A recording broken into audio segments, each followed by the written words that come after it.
hello guys गिबियाव नोंथांमोनखौ आंनि इउट्यूब चेनेलाव आरो खेनसे बरायबाय तो आङो कलेजाव दंफैयो आरो ओमफ्राय सरसतनि खामानि मावनो हादोंमोन बारा जिबायदि बारना होबाय अखायाबो स्रेद स्रेद बरबाद जाजोब्बाय आरो जोंनि बानायनाय मेहनतनि खामानिया बैयाव बानायदोंमोन मन्दप बानायदोंमोन मन्दपा गेल गेल जाबाय आरो तो बोरै बानायगोन बेखौ सानलांगासिनो ओमफ्राय नोंथांमोनाबो जुदि आंनि भिडिअखौ नायलांबाय थानो गोसोबा नायलांबाय थाबानो जाबाय गैला बायलाजोब्बाय मा जाबावनांगौ जाखो बिदिजोंलाय सिख्लाफोरसो नायगासिनो जों औ थाखोमाबाबो आग्रो मोनला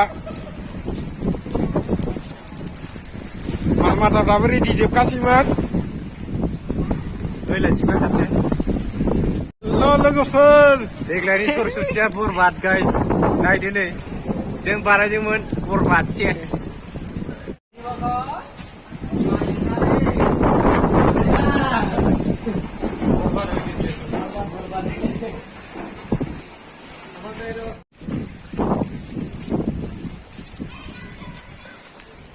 बेबायदि डेक'रेसन बानायनो नागिरदोंमोन आरो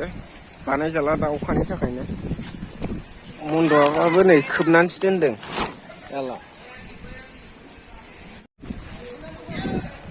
आं थाङालै गुसुआव